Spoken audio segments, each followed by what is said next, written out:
بسم اللہ الرحمن الرحیم۔ السلام علیکم۔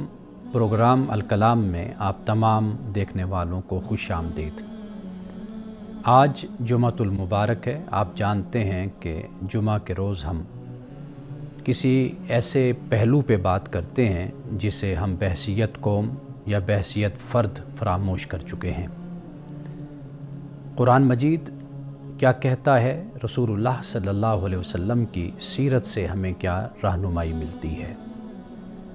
آج کا موضوع بھی بہت اہم ہے، اور یہ وہ موضوع ہے کہ اگر ہم اجتماعی طور پر دیکھتے ہیں تو ہمیں ایک مایوسی اور ایک نا امیدی سی نظر آتی ہے۔ یعنی وہ ہماری نوجوان نسل ہو یا ہمارے بچے ہوں یا بڑے، اجتماعی طور پر، انفرادی طور پر زندگیوں میں کچھ ایسے مسائل پیدا ہو چکے ہیں کہ جن کی وجہ سے ہر طرف ایک مایوسی اور نا امیدی نظر آتی ہے۔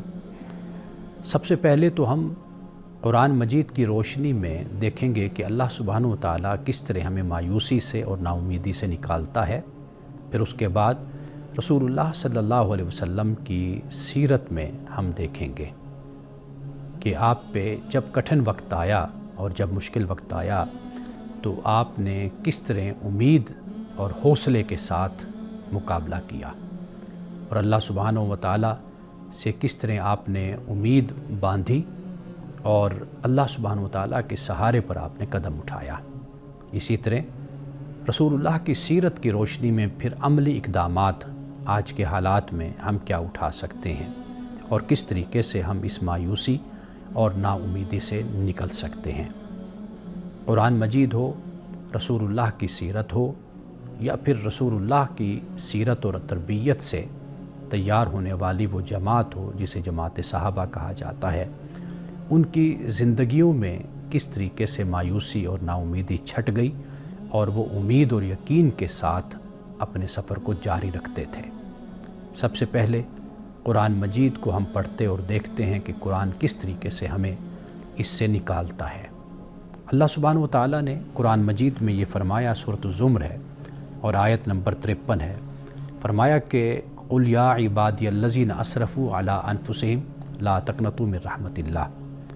اے نبی صلی اللہ علیہ وسلم، آپ کہہ دیجئے کہ اے میرے بندو، یعنی اللہ سبحانہ و تعالیٰ کا یہ میسیج اور پیغام بندوں کے نام ہے کہ اے میرے بندو، الذین اسرفوا علی انفسہم، جنہوں نے اپنے ساتھ زیادتی کی ہے، اپنے اوپر ظلم کیا ہے، اسراف کیا ہے، لا تقنطوا من رحمت اللہ، اللہ کی رحمت سے نا امید نہ ہو۔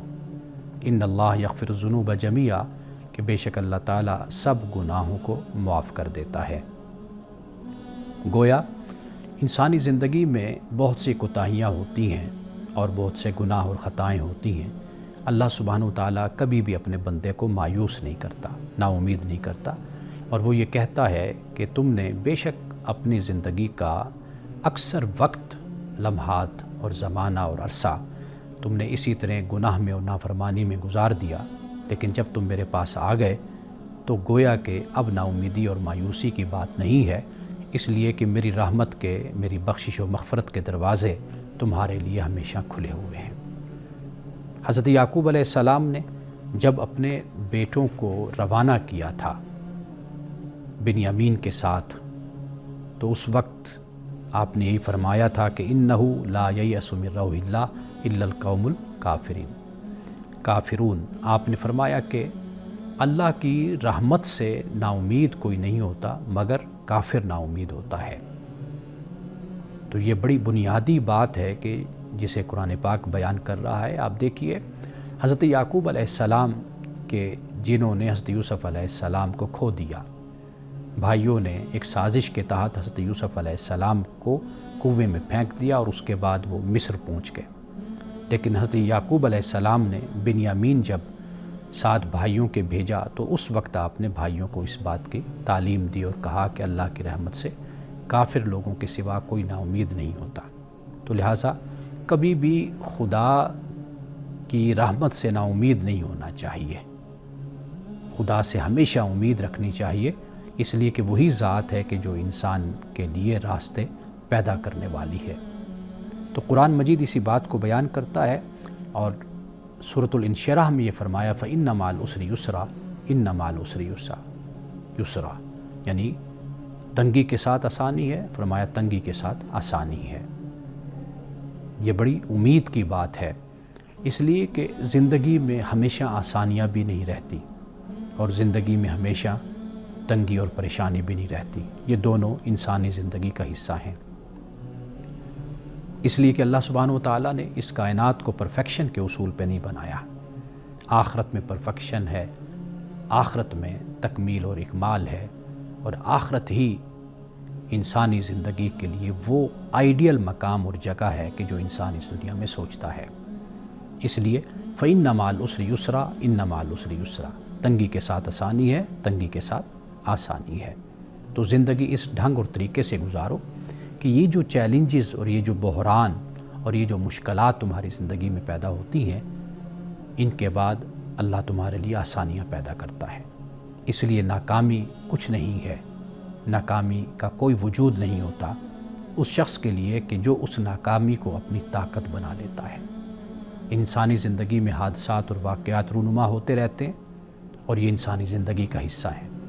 کامیاب اور کامران وہ لوگ ہوتے ہیں کہ جو ان حادثات کو اور ان واقعات کو اپنی طاقت بنا لیتے ہیں۔ تو لہٰذا ناکامی لفظ کچھ نہیں ہے۔ قائد اعظم رحمۃ اللہ تعالیٰ علیہ یہ فرمایا کرتے تھے کہ یہ ناکامی اور شکست جو ہے، ڈیفیٹ، یہ لفظ میری ڈکشنری میں نہیں ہے، میری لغت میں نہیں ہے۔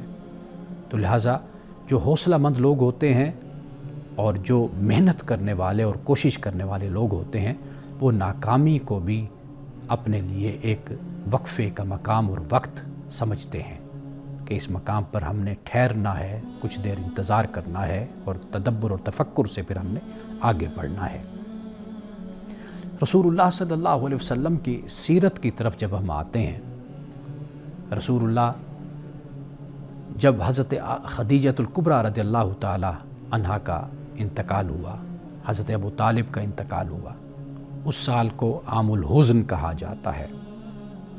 ان دونوں شخصیات کے انتقال کے بعد مکہ والے آپ کی جان کے دشمن ہو گئے۔ اب وہ جو سہارا تھا یا وہ جو صاحباں تھا وہ اب جا چکا تھا۔ رسول اللہ مکہ سے پھر نکل کر اب طائف کی طرف جاتے ہیں۔ وہاں پر بھی جب آپ نے اسلام کی ان کو دعوت دی، اسلام کی طرف بلایا، تو ان کی طرف سے کوئی اچھا جواب نہ آیا۔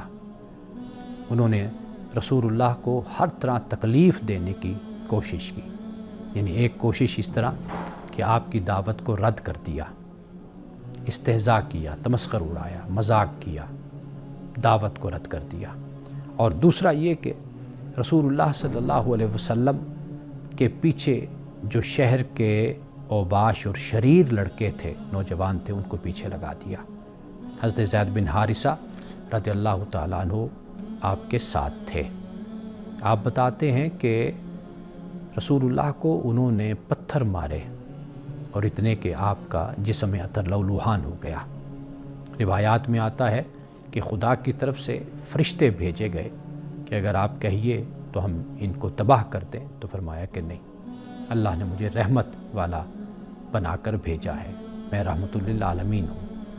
اور یہ بھی بیان کیا جاتا ہے کہ رسول اللہ نے فرمایا کہ اللہ ان کی نسلوں سے ایسے لوگ پیدا کرے گا جو اسلام کی خدمت کریں گے، اسلام کی دعوت کا کام کریں گے۔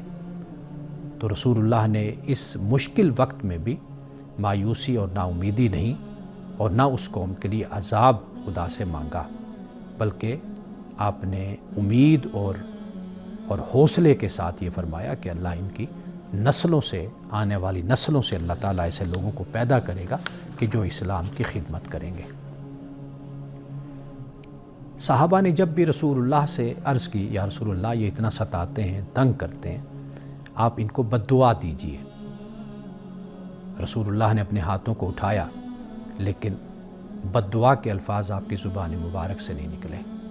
آپ نے اللہ کی بارگاہ میں اللہم اہد قومی فانہم لا یعلمون کی دعا کی، اے اللہ میری قوم کو ہدایت عطا فرما، یہ مجھے نہیں جانتے، انہیں میرا علم نہیں ہے، یہ آپ نے دعا کی۔ تو گویا کہ ہمیشہ دعا وہی دیتا ہے کہ جو کبھی مایوس نہیں ہوتا، دعا ہمیشہ وہی دیتا ہے جو کبھی نا امید نہیں ہوتا. ہمیشہ وہی شخص دعا دیتا ہے کہ جو حوصلہ مند ہوتا ہے، جس کے حوصلے بلند ہوتے ہیں. دعا ہمیشہ وہی دیتا ہے کہ جس کی نظر مستقبل پر ہوتی ہے. وہ دیکھتا ہے کہ حال میں جو حالات بھی ہیں مستقبل روشن ہے. رسول اللہ نے ہمیشہ ہمیشہ دعا دی. اسی طرح ہم دیکھتے ہیں کہ غار ثور ہے کہ جہاں پہ ہجرت کے وقت رسول اللہ صلی اللہ علیہ وسلم تشریف لے گئے تھے. آپ کے ساتھ سیدنا ابو بکر صدیق رضی اللہ تعالی عنہ تھے. کفار مشرکین تعاقب کرتے ہوئے وہاں پر پہنچتے ہیں، لیکن تعاقب کرتے تو ہیں، وہاں پر پہنچ بھی جاتے ہیں، لیکن اندر داخل نہیں ہوتے. قرآن مجید اس کی نقشہ کشی کرتا ہے، منظر کشی کرتا ہے، اس کو بیان کرتا ہے کہ اذ یقول لصاحبہ لا تحزن ان اللہ معنا فانزل اللہ سکینتہ علی رسولہ. قرآن کہتا ہے کہ یاد کرو اس وقت کو کہ جب وہ اپنے صاحب سے کہہ رہا تھا، یعنی نبی اکرم صلی اللہ علیہ وسلم اپنے صاحب سے یعنی سیدنا ابو بکر صدیق سے یہ فرما رہے تھے. کیا فرما رہے تھے؟ کہ لا تحزن ان اللہ معنا، کہ غمگین نہ ہو، دکھی نہ ہو، کہ بے شک اللہ ہمارے ساتھ ہے. اس لیے کہ کفار و مشرکین کے قدموں کی چاپیں باہر آہٹ سنائی دے رہی تھی. سیدنا ابو بکر صدیق پریشان ہو گئے تھے کہ کہیں ایسا نہ ہو کہ وہ اندر آ جائیں، وہ ہمیں دیکھ لیں. سیدنا ابو بکر صدیق جو عاشق صادق ہیں، راستے میں کبھی رسول اللہ کے آگے چلتے ہیں، کبھی رسول اللہ کے پیچھے. رسول اللہ نے پوچھا ابو بکر کبھی آگے تو کبھی پیچھے، اس کی کیا وجہ ہے؟ عرض کیا رسول اللہ اس لیے کہ اگر دشمن پیچھے سے حملہ کرے تو پہلا وار مجھ پر ہو، اگر آگے سے حملہ کرے تو پہلا وار مجھ پر ہو. رسول اللہ سے وہ بڑی سچی محبت اور عقیدت رکھتے تھے. تو یہاں پر قرآن پاک نے یہ بیان کر دیا کہ لا تحزن ان اللہ معنا، کہ نبی اکرم صلی اللہ علیہ وسلم نے ابو بکر سے کہا کہ غمگین نہ ہو، غم نہ کر، بے شک اللہ ہمارے ساتھ ہے. اس کے بعد فرمایا اللہ نے سکینہ نازل کیا. سکینہ نازل کیا، سکون کو نازل کیا. یہاں سے ہم اپنی گفتگو ایک وقفے کے بعد دوبارہ شروع کرتے ہیں.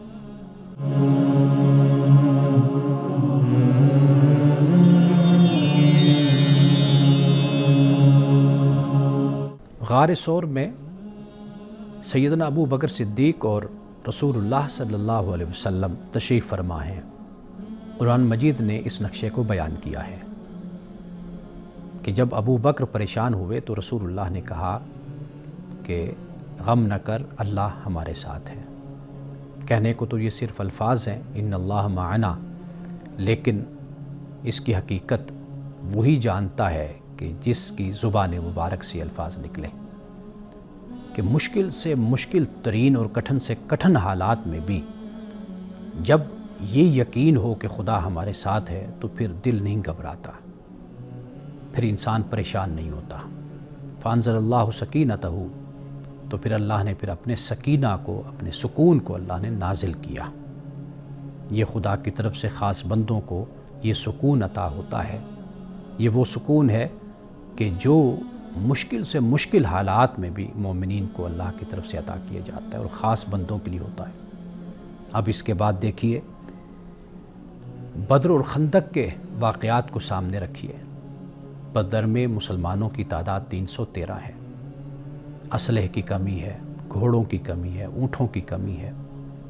مجاہدین کی اتنی بڑی تعداد نہیں ہے. منافقین دھوکہ دیتے ہیں،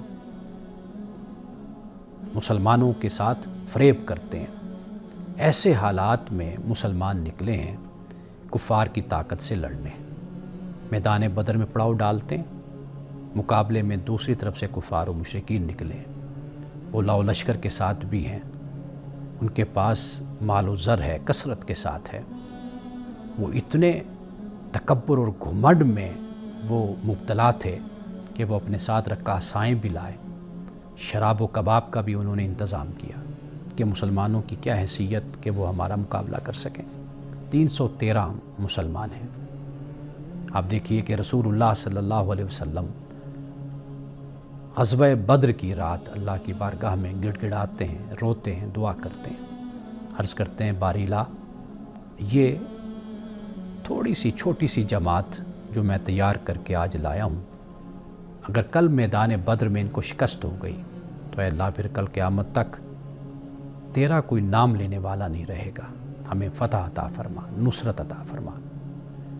سیدنا ابو بکر صدیق رضی اللہ تعالیٰ عنہ اور صحابہ نے دیکھا کہ رسول اللہ کے کندھے مبارک پر جو چادر ہے وہ چادر بار بار نیچے گرتی ہے، رسول اللہ پر گریا طاری ہے آپ پر، اور آپ اللہ سے رو رو کر دعائیں مانگ رہے ہیں۔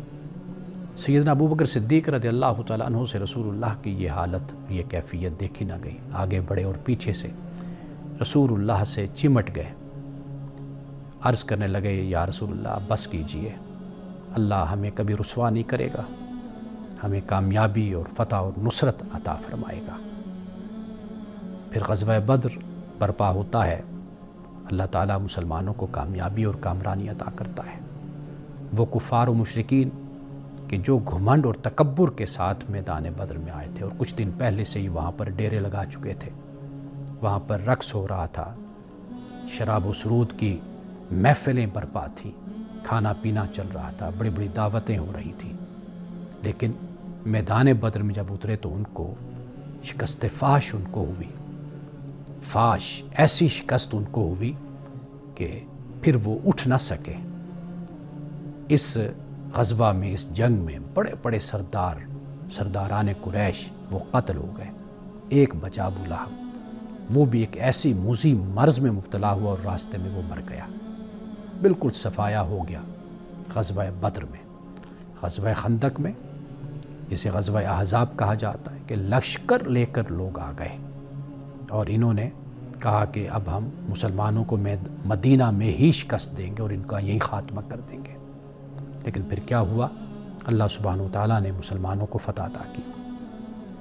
آپ دیکھیے کہ دشمن کئی دنوں سے محاصرہ کر کے کھڑا ہوا ہے، رسول اللہ صحابہ کے ساتھ مل کر خندقیں کھود رہے ہیں، اس لیے اس کو غزوہ خندق کہتے ہیں۔ اور جب کدال ماری گئی، آپ نے کیا مسلمانوں سے فرمایا؟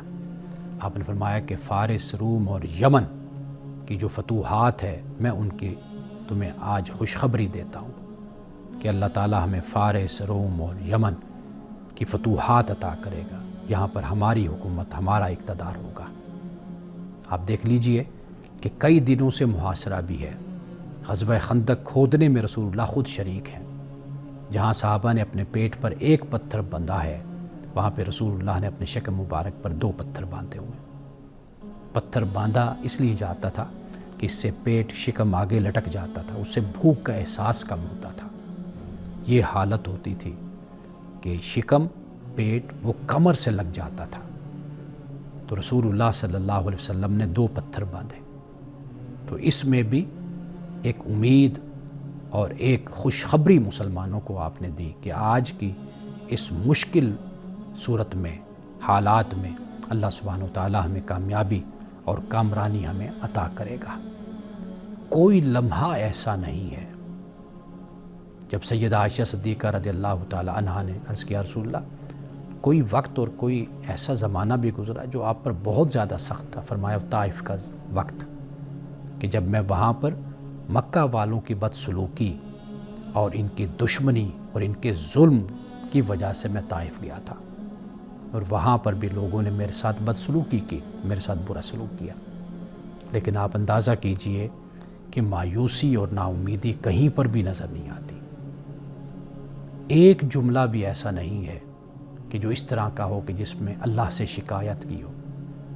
اللہ سبحانہ وتعالیٰ سے بس اتنا عرض کیا کہ اے مولا، اگر میری اس تکلیف میں تو خوش ہے، تو راضی ہے میری اس تکلیف میں کہ جو میں دین کے لیے اٹھا رہا ہوں، تو اے اللہ پھر مجھے کسی کی کوئی پرواہ نہیں ہے، اگر تو مجھ سے راضی ہے، اگر تو مجھ سے خوش ہے۔ اب آئیے ذرا اس بات کی طرف کہ اسلام نا امیدی کو پسند کیوں نہیں کرتا؟ یہ بہت اہم نقطہ ہے، اس کو سمجھ لیجئے۔ مایوسی کو پسند کیوں نہیں کرتا؟ پہلی وجہ یہ ہے کہ مایوسی انسان کو عمل سے روک دیتی ہے۔ جو مایوس شخص ہوتا ہے وہ اپنے آپ کو کمرے میں بند کر لیتا ہے۔ مایوس شخص ہوتا ہے وہ ہمت اور کوشش نہیں کرتا، محنت نہیں کرتا، عمل نہیں کرتا، تو یہ مایوسی اس لیے اسلام پسند نہیں کرتا۔ بلکہ علماء نے یہ لکھا ہے کہ جو اللہ سے نا امید ہو جائے تو وہ کافر ہو جاتا ہے۔ یہ کفریہ عمل ہے کہ جو ایک شخص کرتا ہے۔ اللہ کی رحمت سے، اس کی بخشش سے، اس کی مغفرت سے کبھی بھی مایوس نہیں ہونا چاہیے۔ اس لیے ایک لفظ استعمال کیا جاتا ہے کہ لا تقنطوا من رحمت اللہ، رحمت۔ حضرت یعقوب علیہ السلام کا جہاں پہ ذکر ہوا، جس کا میں پہلے بیان کر چکا، وہاں فرمایا لا ییأسوا من روح اللہ، روح کا لفظ آیا۔ اس کے بارے میں اہل لغت یہ بیان کرتے ہیں، جیسے امام راغب اصفہانی ہیں کہ بیان کرتے ہیں کہ روح میں اللہ کی رحمت کی وسعت، کشادگی پائی جاتی ہے۔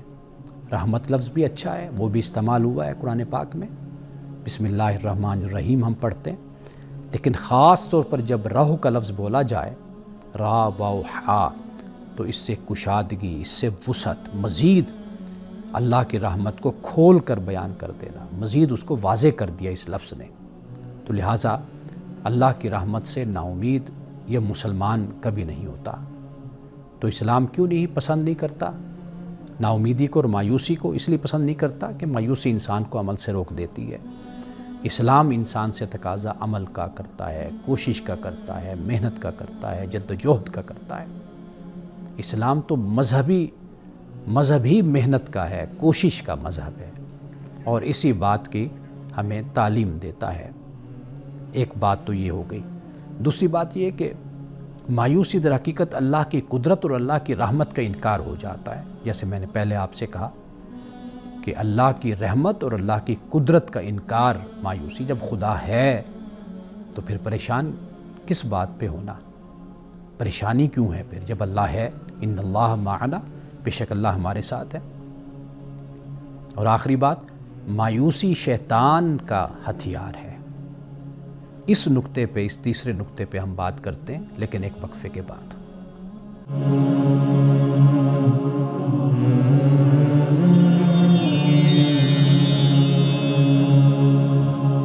تیسری بات کہ اسلام کیوں منع کرتا ہے اس سے، یا اسلام پسند نہیں کرتا مایوسی کو اور نا امیدی کو، وہ یہ ہے کہ یہ شیطان کا ہتھیار ہے۔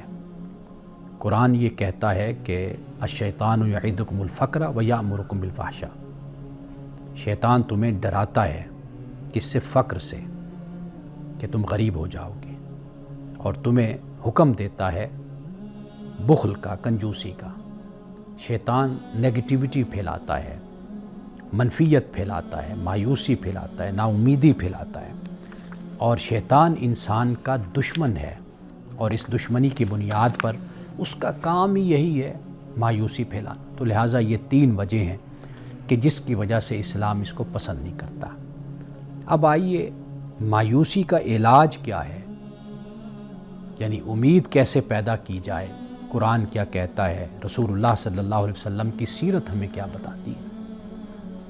ذرا اس کا مطالعہ کرتے ہیں تاکہ مایوسی اور نا امیدی کے بادل چھٹ جائیں اور ہم پہ امید کا اور ہم پہ یقین کا سورج طلوع ہو جائے۔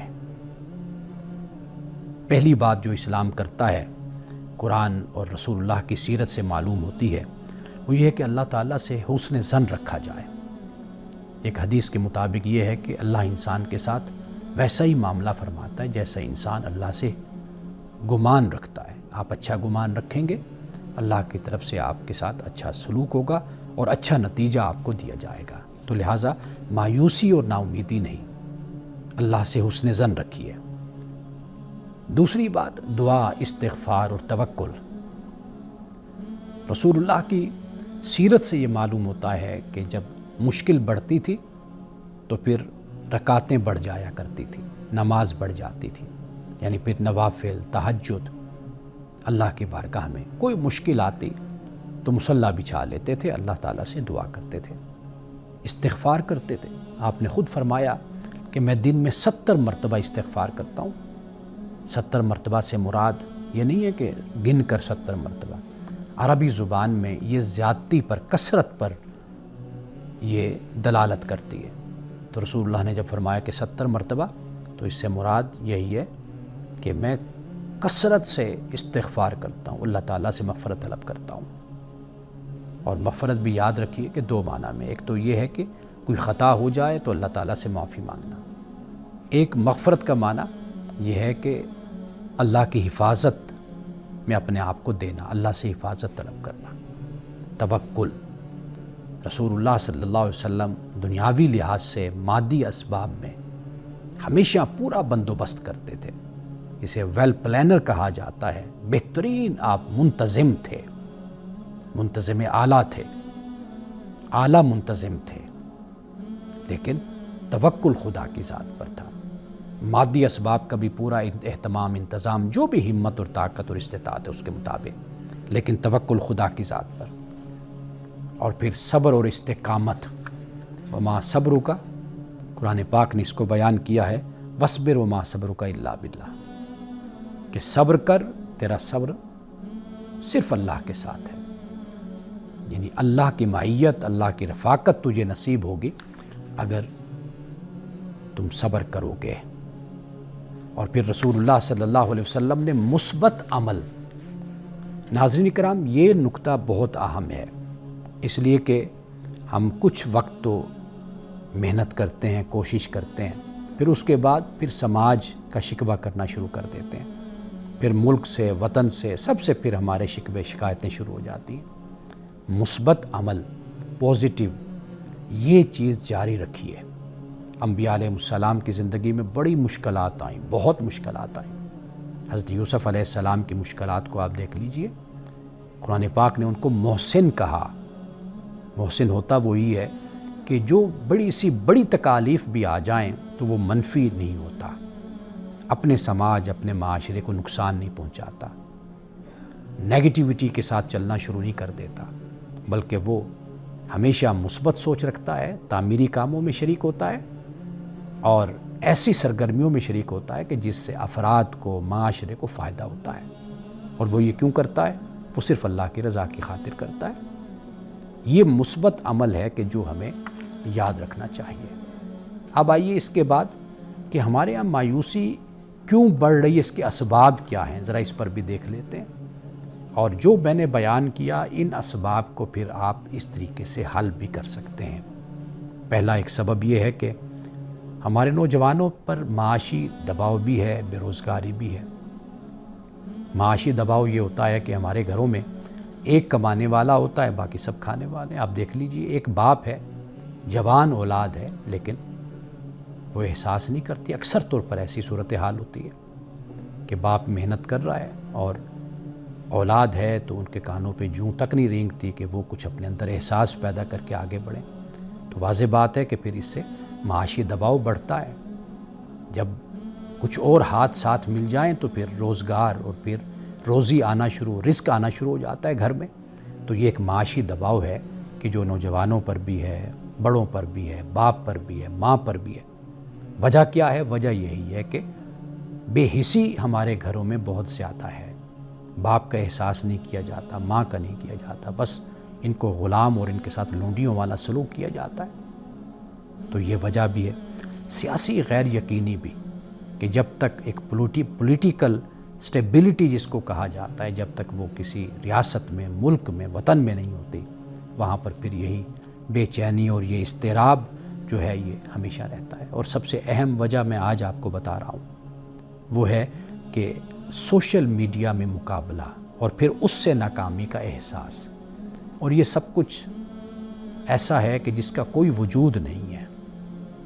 یعنی اگر آپ دیکھ لیجئے کہ آپ کو فالو کرنے والے ہزاروں لوگ ہوں گے، لاکھوں ہو جائیں گے، لیکن کبھی آپ ان سے گفتگو کریں، ان کو بلائیں، بیٹھیں، تو آنے میں صرف 5، 10، 20، 50 لوگ ہوں گے، زیادہ لوگ نہیں آئیں گے۔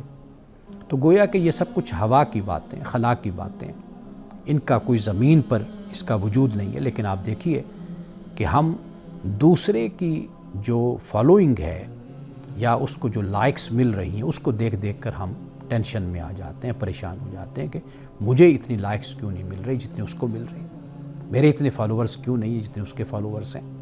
تو یہ خام خواہ کی ٹینشن، غیر ضروری اور آپ فضول کہیے کہ جو ہم نے پال رکھی ہے، جس کی وجہ سے خاص طور پر ہمارا نوجوان طبقہ وہ پریشانی میں ہوتا ہے۔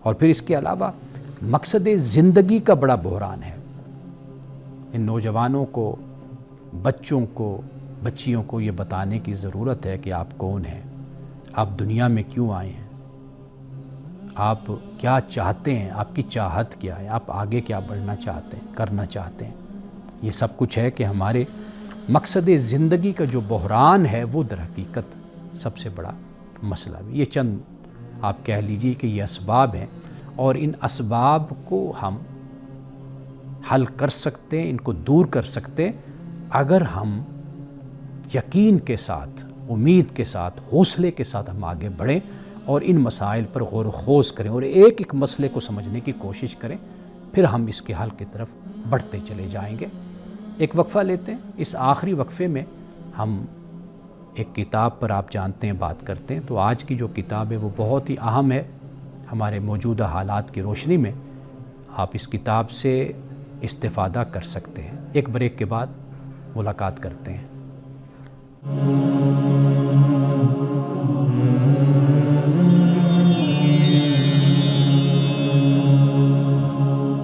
وقفے کے بعد آپ کی خدمت میں حاضر ہیں۔ یہ کتاب ہے میرے ہاتھ میں، اگرچہ یہ مختصر سی کتاب ہے، چھوٹی سی۔ اس کتاب کا نام ہے ریاستیں ایسے چلائی جاتی ہیں، ریاستیں ایسے چلائی جاتی ہیں۔ اس کتاب کے مصنف ہیں شارق رسول۔ اس سے پہلے اسی نوجوان نے ایک کتاب کا ترجمہ کیا، اور غالباً ارنیسٹ اس صاحب کا نام ہے، UK کے، انگلینڈ کے ہیں، ایک اسکالر تھے۔ ان کا نام اگر میرے ذہن میں آ جائے تو میں آپ کو ابھی اسی دوران بتا دیتا ہوں۔ ان کی یہ کتاب تھی ایک کہ ہاؤ اسٹیٹس آر گورنڈ، ریاستیں کیسے چلائی جاتی ہیں۔ تو انہوں نے اس کتاب کا ترجمہ کیا۔ اس کے بعد جو اس کتاب میں تھا وہ واضح بات ہے کہ وہ خود رائٹر نے جو لکھا وہ اس کا ذمہ دار تھا، تو صرف شارق نے اس کا ترجمہ کر دیا۔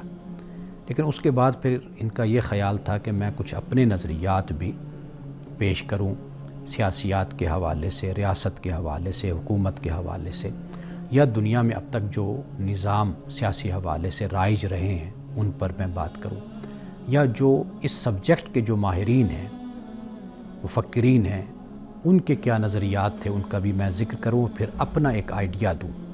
تو انہوں نے چند عرصہ، چند سال آپ کہہ لیجیے اس پر محنت کی، کام کیا، تو اس کے بعد پھر انہوں نے یہ اپنے نظریات اس کتاب میں پیش کیے۔ اگرچہ یہ نوجوان ابھی 23-24 سال ان کی عمر ہے، اور ان کا تعلق صحافت ہی کے، میس کمیونیکیشن ہی کے شعبے سے ہے، تو لیکن یہ کام پڑھنے سے متعلق ہے، یعنی ایک نوجوان کی کوشش ہے بہرحال، اور اس پر مزید گفتگو بھی کی جا سکتی ہے، سوالات بھی ہو سکتے ہیں، اور کم از کم اتنا ہے کہ ایک دروازہ جو ہے یہ کھلا ہے ڈیبیٹ کا، کہ ریاستیں ایسے چلائی جاتی ہیں۔ اس میں جو لکھا گیا، اس میں بتایا گیا ہے کہ ریاستوں کا نظام کس طریقے سے چلایا جا سکتا ہے۔ میں اس کی جو فہرست ہے تھوڑی سی میں اس پر چاہوں گا کہ میں آپ کے سامنے رکھوں۔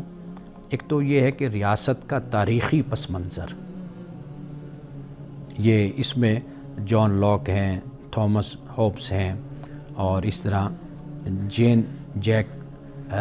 روسو جو ہے، ان کا جو ریاستی تصور ہے وہ بھی اس میں بیان کیا گیا ہے۔ اور پھر جنوبی ایشیا، یعنی جن میں ہم بھی شامل ہیں، ان ریاستوں کا المیہ کیا ہے، مسئلہ کیا ہے، اس پر بھی ایک باب ہے۔ اور اسی طرح مغربی ریاستوں کا المیہ، اور وہاں پر جو قومی ریاست کا، ایک نیشن سٹیٹ کا تصور ابھرا، اور پھر اس کے بعد دنیا میں وہی آج چل بھی رہا ہے، نیشن سٹیٹ۔ اسی طرح پھر ہندوستانی ریاست اور پاکستانی ریاست، اس کا جو مسئلہ اور معاملہ ہے، اس کو بھی بڑی تفصیل کے ساتھ بیان کیا گیا ہے۔ اور پھر اس کے بعد پاکستانی ریاست کی از سر نو تشکیل، یہ جو چیپٹر ہے یہ بہت اہم ہے اس حوالے سے کہ اس میں ریاست کی ذمہ داری، اور پھر ریاست اور اسلام، یعنی اسلامی ریاست کی بات کی جاتی ہے، اس حوالے سے بھی اس میں ہے۔ اور پھر اس حوالے سے کہ آخر ایک ہمارے پاس اسٹیٹ ہے، ایک وطن ہے، ایک ہوم لینڈ ہے، اس کا نظام کس طرح بہتر کیا جا سکتا ہے، کیا طریقہ کار اختیار کیا جانا چاہیے۔ تو چونکہ آپ جانتے ہیں کہ ہمارے ہاں اکثریت مسلمانوں کی ہے اور اسی بنیاد پر اسلامی نظام کی بات کی جاتی ہے اور مختلف ہمارے ہاں نعرے بھی لگائے گئے ہیں، اور پھر یہ قرارداد پاکستان، پھر 73 کا آئین، یہ سب کچھ ہم دیکھتے ہیں کہ اس میں اسلام پر بھی شکے ہیں۔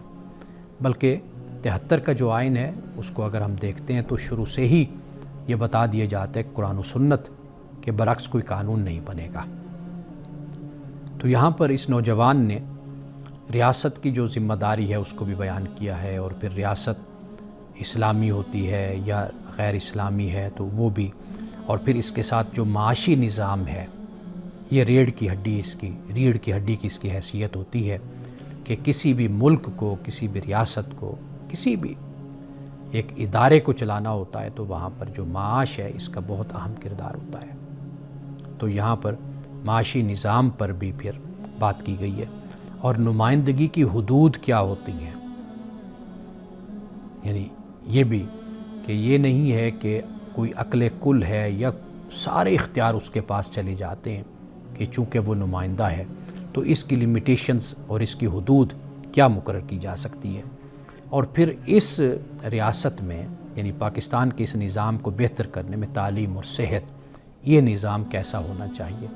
یہ اس لحاظ سے یہ بہت ہی اہم کتاب بن جاتی ہے، اور اگرچہ اس کے جو صفحے ہیں وہ 84 ہیں، لیکن کم از کم اتنا ہے کہ اس کتاب کے ذریعے سے ایک ڈیبیٹ، ایک بحث شروع کی جا سکتی ہے علمی حلقوں میں، سیاسی حلقوں میں، تاکہ ہم پاکستان کے مسائل کو، معاشی ہیں، سیاسی ہیں اور دیگر مسائل کو ہم حل بھی کر سکیں، اور پاکستان کو ایک کامیاب ریاست، ایک کامیاب ملک کے طور پر ہم آگے بڑھا سکیں، اور اس کو ہم دیکھ سکیں، اور ہم لوگ جو عمر رسیدہ ہیں، بڑی عمر کے لوگ ہیں، کم از کم وہ اپنی نسلوں کو ایک ایسا ملک دے کر جائیں کہ جس سے وہ نا امید نہ ہوں، مایوس نہ ہوں، اور حوصلے کے ساتھ، امید کے ساتھ وہ پاکستان میں رہیں اور پاکستان کی ترقی کے لیے کام کرتے رہیں۔ انہی الفاظ کے ساتھ آج کے پروگرام سے اجازت دیجیے، انشاءاللہ آئندہ آپ سے ملاقات ہوگی۔ السلام علیکم ورحمۃ اللہ وبرکاتہ۔